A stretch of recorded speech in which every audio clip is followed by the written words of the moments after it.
28 నుంచి మార్చి 19 వరకు జరగనున్న ఇంటర్మీడియట్ ఎగ్జామ్స్ అన్ని ఏర్పాట్లు పూర్తి చేసినట్లు హైదరాబాద్ జిల్లా విద్యాశాఖ అధికారులు వెల్లడించారు.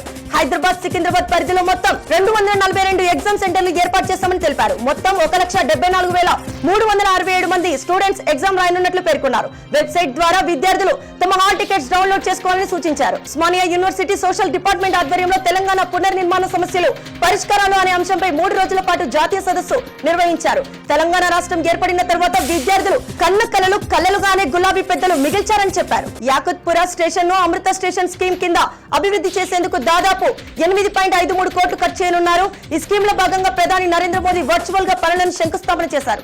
మొదటి దశలో బేగంపేట యాకుత్పూర్ స్టేషన్ల చోటు దక్కించుకున్నాయి. రంగారెడ్డి జిల్లా నందిగామ మండలం కన్నడ శాంతి వనంలో దేశంలోని వివిధ ప్రాంతాలకు చెందిన సాంస్కృతిక ప్రతినిధుల ప్రత్యేక సమావేశం ఏర్పాటు చేశారు. ముఖ్య అతిథిగా కేంద్ర సాంస్కృతిక శాఖ సహాయ మంత్రి అర్జున్ లాల్ మేఘవాల్ హాజరయ్యారు. మహోత్సవానికి ముఖ్య అతిథిగా రాష్ట్రపతి ద్రౌపది ముర్ము పాల్గొన్నట్లు తెలిపారు. మేడ్చల్ రైల్వే స్టేషన్ ఆధునీకరణ అభివృద్ధి పనులకు ప్రధాని నరేంద్ర మోదీ వర్చువల్ పద్ధతిలో శంకుస్థాపన చేశారు. మేడ్చల్ రైల్వే స్టేషన్ కు 8,50,00,000 పనులను శ్రీకారం చుట్టారు. అమృత్ భారత్ స్టేషన్ పథకంలో భాగంగా సుమారు 41,000 కోట్లతో 554 రైల్వే స్టేషన్ పునరాభివృద్ధి, 1,500 రోడ్ ఓవర్ బ్రిడ్జ్లో అండర్ పాస్ జాతికి అంకితం శంకుస్థాపన ప్రారంభోత్సవం కార్యక్రమం జరిగింది.